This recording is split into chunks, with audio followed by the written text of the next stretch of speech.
Hello friends, मैं हूं Oscar Mirza और आप देख रहे हैं एजीआई टेक सपोर्ट। दोस्तों, आज मैं लेके आया हूं एक स्पेशल वीडियो जो कि बहुत ही इम्पोर्टेंट है और बहुत ही ज़रूरी होने वाला है। क्योंकि दोस्तों, यूआईडीआई के गाइडलाइंस के अनुसार आप लोगों सभी को पता है कि 15 फरवरी से हमें न्यू इनरोलमेंट फॉर्म को यूज़ करना है और उसी के साथ हम लोगों को इनरोलमेंट भी करना है और अपडेट भी करना है।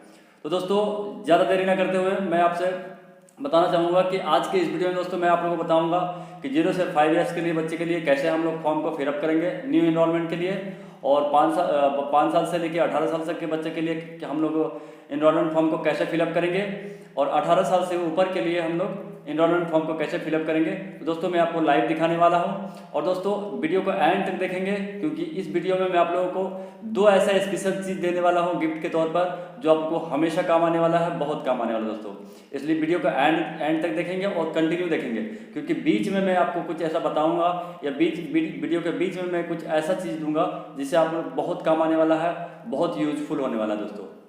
तो दोस्तों, वीडियो शुरू करने से पहले आप लोगों से रिक्वेस्ट करना चाहूँगा कि मेरे चैनल एजीआई टेक सपोर्ट को सब्सक्राइब कर ले, और सब्सक्राइब के साथ साथ आप लोग बेल आइकन को दबा लें, क्योंकि बेल आइकन आप नहीं दबाएंगे तो आपको नोटिफिकेशन नहीं मिलेगी और इस तरह का जो कि इंपॉर्टेंट वीडियो आपको नहीं मिल पाएगी या आप नहीं देख पाएंगे। तो दोस्तों, चलते हैं अपने लैपटॉप के डैशबोर्ड में और सीखते हैं हम लोग कि न्यू इनरोलमेंट फॉर्म को हम लोग फिलअप कैसे करेंगे। तो देख सकते हैं फ्रेंड्स, सबसे पहला 0 से 5 years HOF based new enrolment form हम लोग कैसे फिलअप करेंगे, आज हम लोग इसके बारे में जानेंगे, इसके बारे में समझेंगे। तो दोस्तों, 0 से 5 ईयर्स के बच्चे के लिए सबसे पहला फॉर्म जो भरने का तरीका है, सबसे पहला फॉर्म जो भरना है दोस्तों, हम लोग 1 नंबर में न्यू इनरोलमेंट में हम लोग टिक करेंगे, न्यू इनरोलमेंट में टिक लगाएंगे, ठीक है। उसके बाद दोस्तों, चूंकि अपडेट करना नहीं है, न्यू इनरोलमेंट का फिलअप है, इसलिए मैं रेसिडेंट पे हम लोग टिक लगाएंगे इंडियन में, ठीक है। अगर कोई NRI आते हैं तो वो हम यहाँ पे टिक लगाएंगे, अन्यथा इसे हम ब्लैक रहने देंगे। उसके बाद दोस्तों, नंबर 3 पर आता है, अगर आपका कोई अपडेट है, अगर आप अपडेट करना चाहते हैं तो आप इसको यहाँ पे आधार नंबर लिखेंगे, अन्यथा इसे खाली रहने देंगे। इसके बारे में हम लोग बाद में बात करेंगे। अब दोस्तों आएंगे हम लोग नंबर 4 पर, name as per POR document, यानी प्रूफ ऑफ रिलेशनशिप डॉक्यूमेंट में जो आपका नेम है, यानी बर्थ सर्टिफिकेट दे करके जो आपने आधार बना रहा है उसमें जो नाम है वो प्रॉपर नाम आपको यहाँ पर टाइप करना है। उसके बाद दोस्तों, यहाँ पर जो डेट ऑफ बर्थ का सर्टिफिकेट हम लोग दे रहे हैं, डेट ऑफ बर्थ सर्टिफिकेट चाहे वो ऑफलाइन हो चाहे वो ऑनलाइन हो, आप देखेंगे उसमें एक रजिस्ट्रेशन नंबर होता है, ठीक है। ऑनलाइन वाले में आप देखेंगे बीच में रजिस्ट्रेशन नंबर होता है लेफ्ट साइड में, वहाँ से वो रजिस्ट्रेशन नंबर को आप पूरा लिख देंगे, ठीक। उसके बाद दोस्तों, आप देखेंगे ऑफलाइन जो आपका बर्थ सर्टिफिकेट होता है वो ऊपर में टॉप में आपको दिखेगा रजिस्ट्रेशन नंबर, उस रजिस्ट्रेशन नंबर को आप देख लेंगे, उसे भर देंगे यहाँ पे, ठीक है। जो ऑफलाइन वाला बर्थ सर्टिफिकेट होगा दोस्तों, उसमें आप लोग को एक चीज़ ध्यान देना है कि स्टाम्प प्रॉपर दिखना चाहिए, साफ सुथरा दिखना चाहिए, तभी आप उसमें से आप इनरोलमेंट करेंगे, ओके। अब दोस्तों हम लोग आएंगे नंबर 6 पर, जेंडर जो भी है आपको मेल फीमेल जो भी जेंडर है उसमें टिक लगाना है, उसमें टिक मार्क कर देना है, ठीक है। उसके बाद हम लोग डेट ऑफ बर्थ में हम लोग आएंगे, डेट ऑफ बर्थ जो भी आपका डेट ऑफ बर्थ सर्टिफिकेट में है उसको हम लोग प्रॉपर यहाँ से लिखेंगे। अब यहाँ पर आप देखेंगे, वो कहेंगे कि भाई डेट ऑफ बर्थ हम लोग वेरीफाई करने का तो टिक लगाने की जगह ही नहीं है, क्योंकि डैशबोर्ड में तो हमें वेरीफाई में टिक लगाना है। अब आप लोग एक चीज़ ध्यान देंगे कि बर्थ सर्टिफिकेट से जब हम आधार बना रहे हैं तो वो ऑटोमेटिकली वेरीफाइड है, इसलिए इसे यूआईडीआई ने हटा दिया है। अब वेरीफाइड का कोई कॉलम नहीं है, इसमें आपको यहाँ पर टिक लगाना है फॉर्म में, ठीक है। फॉर्म में हटाया है, लेकिन आने वाले टाइम में जब अपना डैशबोर्ड आएगा, अपडेटेड वर्जन आएगा, उसमें देखेंगे कि उसमें टिक लगाने का ऑप्शन रहेगा कि नहीं रहेगा, लेकिन अभी करंट टाइम में तो है, उसमें आपको वेरीफाई में टिक लगा के आगे बढ़ना है, ठीक है दोस्तों। अब हम लोग आएंगे नंबर 8 पर। 8 पर देखेंगे दोस्तों कि आपको अगर बर्थ सर्टिफिकेट आप आधार कार्ड बनाते हैं, अगर बर्थ सर्टिफिकेट से आप आधार कार्ड बनाएंगे, उस कंडीशन में अब जो है माँ और बाप यानी पिता और माता दोनों का ही आधार कार्ड का नंबर और उनका नाम लिखना अनिवार्य है, जरूरी है, ठीक है। क्यों ना हम ऑथेंटिकेशन जो होगा वो माँ या बाप का किसी एक का होगा, ठीक है, लेकिन डिटेल्स जो है माँ का भी लिखना है और बाप का भी लिखना है। यहाँ पे माँ का नाम लिखेंगे और यहाँ पर माँ का आधार नंबर लिखेंगे, नीचे उनका बाप का नाम लिखेंगे और यहाँ पर आपका आधार नंबर लिखेंगे। एक चीज़ आप लोगों को ध्यान देंगे कि जो भी डिटेल्स मैंने इसमें फिल करके रखा है ये बिल्कुल फेक है, ये रियल नहीं है, ठीक है दोस्तों। अब दोस्तों आप थोड़ा सा यहाँ पर ध्यान देंगे, in case any one parents is not available reason, ठीक है। आपको यहाँ पर रीजन लिखना है, अगर मान लीजिए माँ नहीं है या बाप नहीं है, डेथ कर गए हैं, तो उस कंडीशन में आपको यहाँ पर एक रीजन लिखना होगा, थोड़ा सा एक लाइन का रीजन लिखना है कि डेथ हो गया है, चाहे जो भी लिखना है। उसके बाद नीचे दोस्तों आप इस लाइन को पढ़ेंगे, ध्यान से पढ़ेंगे। इसमें लिख रहा है in case both parents are not available at the time of enrolment, guardian shall authenticate and must furnish details of Aadhaar number of parent wherever available, Aadhaar authentication by guardian required. अगर माँ बाप में से दोनों में से कोई नहीं है, सपोज दैट कोई बच्चा ऐसा है जो नानी घर में रहता है या मामा घर में रहते हैं, वहाँ पर उनको आधार बनाना होता है। उस कंडीशन में माँ बाप उनका एनरोलमेंट करने के समय नहीं मौजूद है, उस कंडीशन में हम लोग क्या करेंगे, माँ बाप का आधार नंबर डिटेल तो लिखेंगे, लेकिन आप साथ ही साथ यानी गार्जियन जो है उनका नाना हो चाहे मामा हो जो भी हो, वो गार्जियन जो है गार्जियन का नाम यहाँ पर लिखेंगे और गार्जियन का आधार नंबर लिखेंगे। और जब अंत में हम लोग फिंगर लेंगे एचओएफ का, उसमें उस गार्जियन का फिंगर लेकर स्कैन करके हम लोग सेव करेंगे एनरोलमेंट को। ठीक है, अब दोस्तों न इसमें आएंगे, यहाँ पे हम लोग टिक लगा देंगे क्योंकि हम लोग डेट ऑफ बर्थ सर्टिफिकेट दे रहे हैं, तो यहाँ पे हम लोग टिक लगा के आगे बढ़ जाएंगे। अगर एनआरआई है, पासपोर्ट दे रहे हैं, तो पासपोर्ट पे टिक लगा के आगे बढ़ेंगे। ठीक है दोस्तों, अब आप लोग थोड़ा सा यहाँ पे ध्यान देंगे दोस्तों। तो चूंकि 0 से 5 ईयर्स के बेबी है, बच्चा है, तो हम लोग सिर्फ पासपोर्ट पे टिक लगा के पासपोर्ट नंबर डाल के हम लोग आगे बढ़ जाएंगे। लेकिन ऐसे ही जस्ट जैसे हम 5 to 18 ईयर्स में जाएंगे, आप लोग को देखने को अलग मिलेगा, उसमें आप लोग अलग समझ में आएगा। ठीक है दोस्तों, एक चीज़ दोस्तों, जब ये वीडियो आप देख रहे होंगे तो आपसे रिक्वेस्ट हम ये करेंगे कि जो भी इनरोलमेंट फॉर्म के बारे में मैं बता रहा हूँ, आप उस फॉर्म को प्रिंट आउट निकाल के उनको देखें ताकि आपको ज़्यादा से ज़्यादा अच्छा से समझ में आए। ठीक है दोस्तों, अब हम लोग आएंगे दोस्तों 9 नंबर पे। एड्रेस के लिए हम लोग यहाँ पर फादर नेम लिखेंगे। ये ऑप्शनल है, फादर नेम लिखें या ना लिखें ये ज़रूरी नहीं है, लेकिन चूंकि एड्रेस में हमें ज़रूरत पड़ती है इसलिए हम लोग यहाँ पे फादर नेम लिखेंगे। उसके बाद दोस्तों नीचे आएंगे, ब्लॉक अपार्टमेंट जो भी है, अगर है तो लिखे वरना खाली रहने दें, ये ज़रूरी नहीं है। खास करके गांव देहात के लिए हम लोगों का ये ज़रूरी नहीं है। अगर स्ट्रीट रोड लेन, स्ट्रीट रोड लेन कहेंगे कि मेरा तो है ही नहीं, लेकिन ये प्रॉपर सबका रहता है। जैसे सपोज दैट मान लीजिए आप किसी गांव में रहते हैं, मैं जैसे नगर क्यारी में रहता हूँ, तो मेरा जो गोविंदपुर है वो ब्लॉक है, मतलब ये रोड जो है अपना जो जहाँ पे हम रहते हैं वो रोड जो है गोविंदपुर रोड है, तो इसलिए मैंने लेन जो है गोविंदपुर लिख दिया। ठीक है, अब दोस्तों लैंडमार्क में अगर आपका है तो लिखे नियर मंदिर लिखें या ओनली मंदिर, ओनली मस्जिद लिख दें, या ओनली दरगाह लिख दें, या स्कूल लिख दें, कुछ भी लिख दें। अगर नियर नहीं भी लिखेंगे क्योंकि जगह छोटी पड़ रही है, उस जगह पर सिर्फ मंदिर, स्कूल, दरगाह, मस्जिद कुछ भी आप लिख करके आगे बढ़ सकते हैं। ये ज़रूरी चीज़ नहीं है, मैंडेटरी नहीं है। वार्ड नंबर अगर आपका है तो वो लिखेंगे, या खास करके शहरी क्षेत्र के लिए है तो इसको वार्ड नंबर अगर है तो आप लिखें, वरना इसे भी ब्लैंक रहने दें। उसके बाद दोस्तों एरिया, लोकेलिटी, सेक्टर जो है वो आपका जो भी है वो आपको यहाँ पे लिखना है, ये भी मैंडेटरी नहीं है, ज़रूरी नहीं है। अब विलेज आएंगे दोस्तों, विलेज प्रॉपर हम लिखेंगे क्योंकि हम लोग पिन कोड डालने के बाद विलेज सिलेक्ट करते हैं। आप लोगों को एक चीज़ ध्यान देना है, जब आप पिन कोड डालेंगे अपने आधार के डैशबोर्ड में, उस वक्त आप देखेंगे कि जो भी विलेज आपका प्रॉपर वहाँ पर आ रहा है उसी विलेज को आपको यहाँ पर लिखना है। ठीक है, ऐसा नहीं कि विलेज में मान लीजिए गोविंदपुर आ रहा तो हम यहाँ पे विलेज में नगर क्यारी लिख के और गोविंदपुर को पोस्ट ऑफिस सेलेक्ट करके हम आगे बढ़ गए, ऐसा नहीं। इसमें आपका डेमोग्राफिक मिसमैच का एरर लग जाएगा, इसलिए आप लोगों को ध्यान देना है स्पेशली कि आपको यहाँ पर जो भी विलेज डैशबोर्ड में दिख रहा है वही विलेज आपको फॉर्म में भी फिलअप होना चाहिए। उसके बाद पोस्ट ऑफिस हम लोग इसको डाउन करके सिलेक्ट करेंगे, जो भी आपका पोस्ट ऑफिस आपका डैशबोर्ड में दिख रहा है वही पोस्ट ऑफिस दोस्तों यहाँ पर आपको वही पोस्ट ऑफिस आपको यहाँ पर लिखना है, वही सेम होना चाहिए। ठीक है, यानी कुल मिला के डैशबोर्ड में और आपका फॉर्म में बिल्कुल डेमोग्राफिक डिटेल्स मैच होना चाहिए, सेम होना चाहिए। उसके बाद दोस्तों डिस्ट्रिक्ट लिखेंगे, डिस्ट्रिक्ट लिखने के बाद सब डिस्ट्रिक्ट जो भी आपका है, ब्लॉक, तहसील जो भी है वो आप यहाँ पे लिखेंगे। उसके बाद स्टेट लिखेंगे, यहाँ पर मोबाइल नंबर लिख के उसके बाद आपका जो पिन कोड है वो पिन कोड टाइप करेंगे, उसके बाद आगे बढ़ेंगे। 2 चीज़ यहाँ पर दोस्तों आपका मैंडेटरी हो जाता है, एक पिन कोड लिखना और एक पोस्ट ऑफिस लिखना। ठीक है, बाकी सब ऑप्शनल है, आप लिखे ना लिखे कोई फर्क नहीं पड़ता है। अब दोस्तों नीचे आएंगे नंबर 10 पर। चूँकि हम जो इनरोलमेंट कर रहे हैं वो HIF बेस पे कर रहे हैं, इसलिए हम लोग A को खाली रखेंगे और B को भी खाली रखेंगे। चूँकि बर्थ सर्टिफिकेट जो है प्रूफ ऑफ आइडेंटिटी भी नहीं है और प्रूफ ऑफ एड्रेस भी नहीं है, इसलिए हम लोग HIF बेस में आधार बना रहे हैं। इस कंडीशन में क्या करेंगे, डेट ऑफ बर्थ को हम लोग C में लिखेंगे बर्थ सर्टिफिकेट, और प्रूफ ऑफ रिलेशनशिप में लिखेंगे बर्थ सर्टिफिकेट। ठीक है दोस्तों, अब नीचे आएंगे, यहाँ पर हम अपना ऑपरेटर सुपरवाइजर जो भी है वो सिग्नेचर करेंगे। उसके बाद राइट साइड में अब जो है, पहले जो बच्चा हम लोग को आधार बनाते थे तो उस समय देखते होंगे कि हम बच्चे का थंब लेते थे या फिर बच्चे के नाम लिख देते थे खुद से या फादर से लिखवा देते थे। अब क्या करना है, आपको फादर मदर जो भी साथ में आएंगे उनका आपको सिग्नेचर करवाना है पेरेंट्स से, याद रखेंगे पेरेंट्स से सिग्नेचर करवाना है, इसलिए इस सब में ध्यान रखेंगे। तो दोस्तों आप लोगों से रिक्वेस्ट करना चाहूँगा, वीडियो को बिल्कुल एंड तक देखें और बहुत ही बारीकी से देखें ताकि आपको समझ में आ जाए और दिक्कत ना हो। क्योंकि अगर वीडियो को स्किप करके देखेंगे तो हो सकता है कि आपको फॉर्म भरने का तरीका समझ में नहीं आएगा और गलती कर देंगे। और अगर गलती कर देते हैं, एक गलती में जहाँ पर हमें 25 रुपये का फ़ाइन लगता था, अब आज के डेट में 1000 का फ़ाइन कर दिया गया है। इसलिए बहुत ही सावधानीपूर्वक आपको काम करना है, वरना आपको नुकसान हो सकता है। तो दोस्तों आप देख सकते हैं 5 to 18 ईयर्स के बच्चे के लिए हम लोग जो एनरोलमेंट फॉर्म फिलअप करेंगे वो क्या तरीका होगा। सबसे पहले 1 नंबर में हम लोग एनरोलमेंट में टिक लगाएंगे, उसके बाद नंबर 2 पर टिक लगाएंगे रेसिडेंट पे, ठीक है।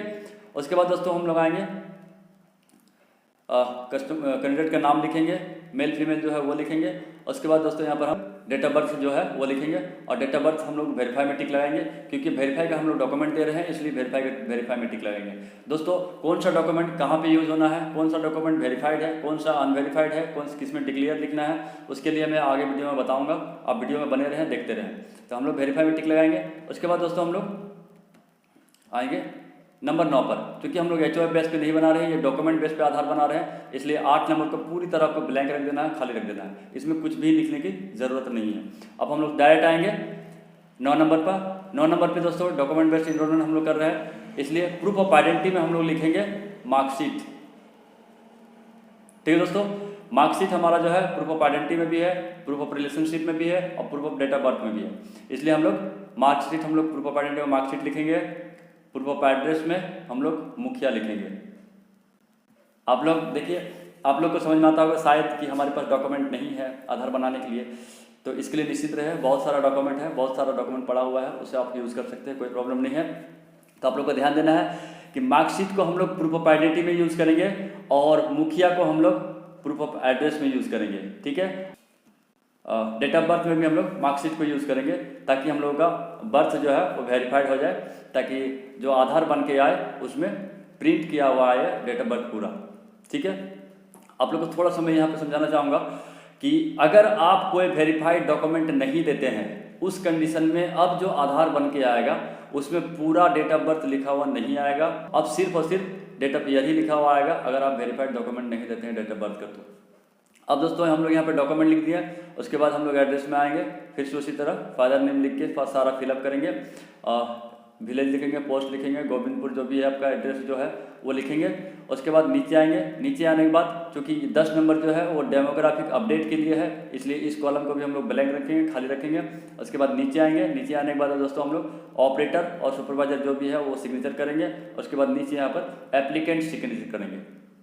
आप यहाँ पर देख सकते हैं एक जगह एक सिग्नेचर का कॉलम आपको बढ़ा हुआ है, ये एप्लीकेंट सिग्नेचर करेंगे और पेरेंट्स गार्जियन जो है वो बिल्कुल ब्लैंक रहेगा, खाली रहेगा, ठीक है दोस्तों।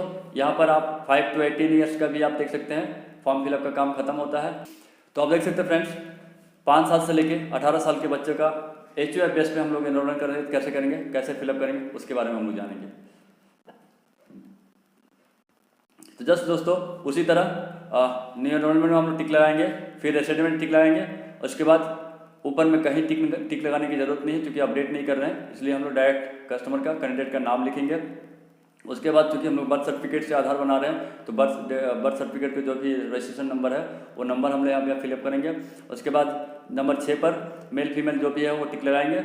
उसके बाद दोस्तों हम लोग डेट ऑफ बर्थ लिखेंगे और डेट ऑफ बर्थ लिखने के बाद हम लोग वेरीफाई में टिक लगाएंगे। यहाँ पर दोस्तों आप लोगों से थोड़ा सा कहना चाहूँगा, हमारे एक दोस्त है जो वो कमेंट किए थे कि हम तो वेरीफाई में टिक नहीं लगाते हैं, डेट ऑफ बर्थ में आधार बनाते हैं उसके बाद भी हम लोग वेरीफाई में टिक नहीं लगाते। तो दोस्तों मैं आपसे ये कहना चाहूँगा कि अगर आप बर्थ में डेट ऑफ बर्थ में वेरीफाई में टिक नहीं लगाते हैं तो इसका मतलब है कि डैशबोर्ड में भी टिक नहीं लगाते हैं। तो अगर डैशबोर्ड में टिक नहीं लगाते हैं तो फिर आप स्कैन क्या करते हैं, डेट ऑफ बर्थ से स्कैन तो नहीं करते नहीं। तो चूँकि प्रूफ ऑफ आइडेंटिटी तो डेट ऑफ बर्थ है नहीं, तो फिर आप वहाँ पे क्या सिलेक्ट करके स्कैन करते हैं, डॉक्यूमेंट में आप क्या देते हैं। तो ये सब समझने वाली चीज़ है। तो अब दोस्तों हम लोग आएंगे नंबर 8 पर। नंबर 8 पे आपका मदर फादर जो भी डिटेल्स लिखना है वो कंप्लीट यहाँ पे लिख देना है। मदर का नाम भी रहेगा, आधार नंबर भी रहेगा और फादर का नाम भी लिखना है और उनका आधार नंबर भी लिखना है, ठीक है दोस्तों। अगर इस कंडीशन में मान लीजिए माँ बाप में से कोई नहीं है, अगर माँ बाप में कोई एक नहीं है, उस कंडीशन में हम लोग वहाँ पर रीजन लिख देंगे कि डेथ कर गए हैं या नहीं है, डिवोर्स हो गया, कुछ भी हो गया, वो हम यहाँ पे लिख देंगे, ठीक है। माता पिता ना हो तो इसे भी भरें, मैंने हिंदी में लिख दिया है समझने के लिए। अब देख सकते हैं माता पिता अगर ना हो तो इस कॉलम को भरना है। ऐसा नहीं भैया कि माता पिता ना हो तो यही यही लिख दें, ये नहीं लिखना है, ये ध्यान रखना है, ठीक है। यहाँ पे आपको गार्जियन नेम लिखना है और गार्जियन का आधार नंबर लिखना है, ताकि हम जब लास्ट में जाएंगे तो ऑपरेटर थंब के बाद हम HOF पे जब थंब लेंगे तो उसमें गार्जियन का ही थंब लेंगे।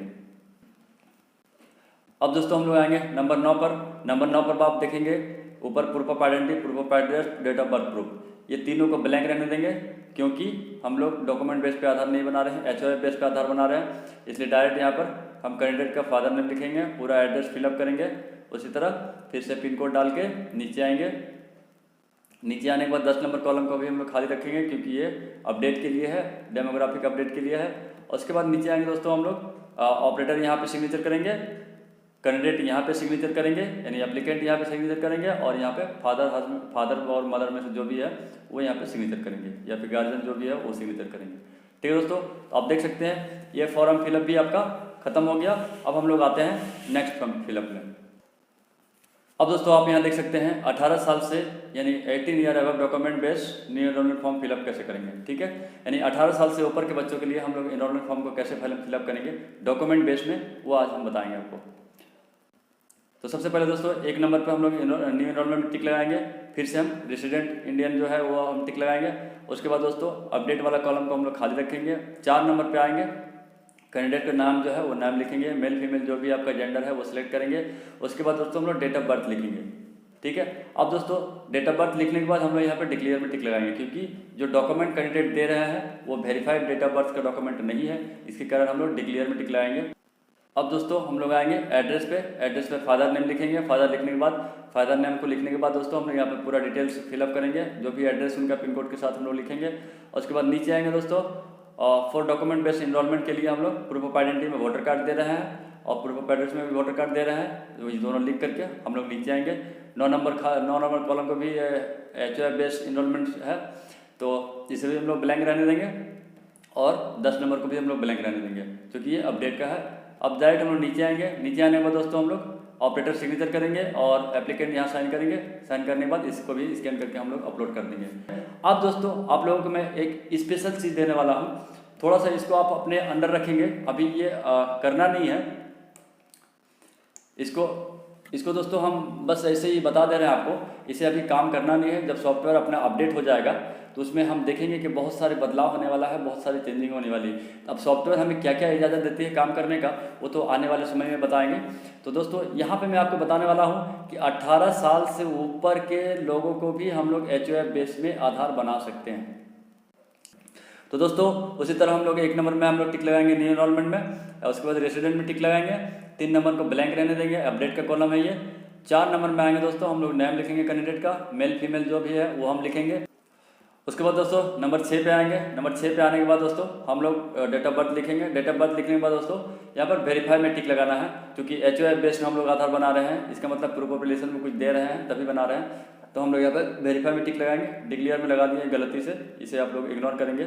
उसके बाद दोस्तों एड्रेस में आएंगे। एड्रेस में हम लोग फादर नेम लिखेंगे, उसी तरह से हम सारा एड्रेस को हम लोग फिलअप करेंगे।